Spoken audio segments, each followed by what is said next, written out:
ఈ మధ్య ఎక్కడ చూసినా మనకి గోబీ మాత్రమే కనిపిస్తుందని మంచి ఫ్రెష్గా తెల్లటి గోబీ చూడగానే నేను టెంప్ట్ అయిపోయాను.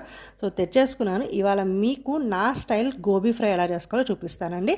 సో నేనైతే ఒక బౌల్లో 2 టేబుల్ స్పూన్ శనగపిండి, 1 table spoon cornflour, 2 table spoon కారం, 1 టేబుల్ స్పూన్ ఉప్పు అండ్ 1 టీ స్పూన్ పసుపు యాడ్ చేసేసి బాగా మిక్స్ చేసుకున్న తర్వాత కొద్దిగా వాటర్ వేసుకుంటూ మనం బజ్జీ పిండిలాగా కలుపుకోవాలి. ఒకేసారి మొత్తం వాటర్ వేయకండి, కొద్దిగా యాడ్ చేసుకుంటూ మంచిగా చూడండి. ఇలా వీడియోలో చూపించినట్టు ఈ కన్సిస్టెన్సీ ఉండాలన్నమాట. కరెక్ట్గా చెప్పాలంటే మన బజ్జీ పిండి ఎలా కలుపుకుంటామో సో అలాగే కలుపుకోవాలి. ఆ తర్వాత ఇక్కడ నేను గోబీని కూడా మీడియం సైజ్ పీసెస్ లాగా కట్ చేసేసుకొని ఒక 2-3 సార్లు కల్లుప్పు యాడ్ చేసి వాష్ చేసుకున్నారు అనుకోండి మంచిగా ఉంటుంది. ఇలా గోబీని కూడా వాష్ చేసి పక్కన పెట్టేసుకున్నాను. ఇప్పుడు డీప్ ఫ్రైకి సరిపడే అంత ఆయిల్ పెట్టేసుకొని ఆయిల్ హీట్ అవ్వగానే మనమైతే ఒక్కొక్కటిగా గోబీని వేసుకుందాం.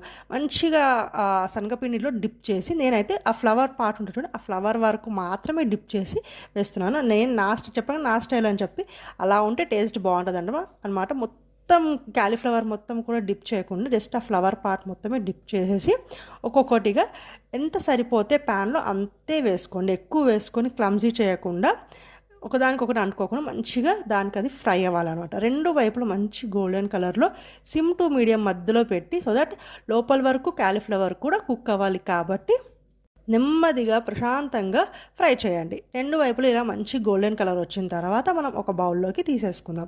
ఆ తర్వాత నా స్టైల్ ట్విస్ట్ ఒకటి ఉందండి.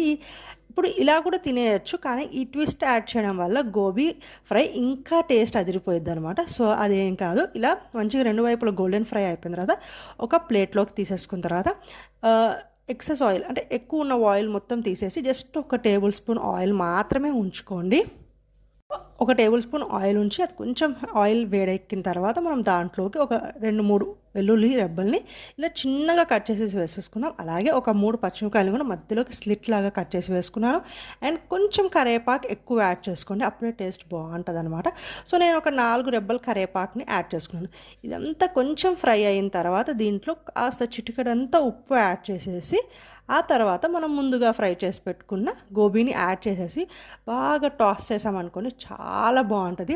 నార్మల్ గోబీ ఫ్రై కంటే కూడా ఇలా కొంచెం ట్విస్ట్ చేసామనుకోని టేస్ట్ అదిరిపోయిద్ది.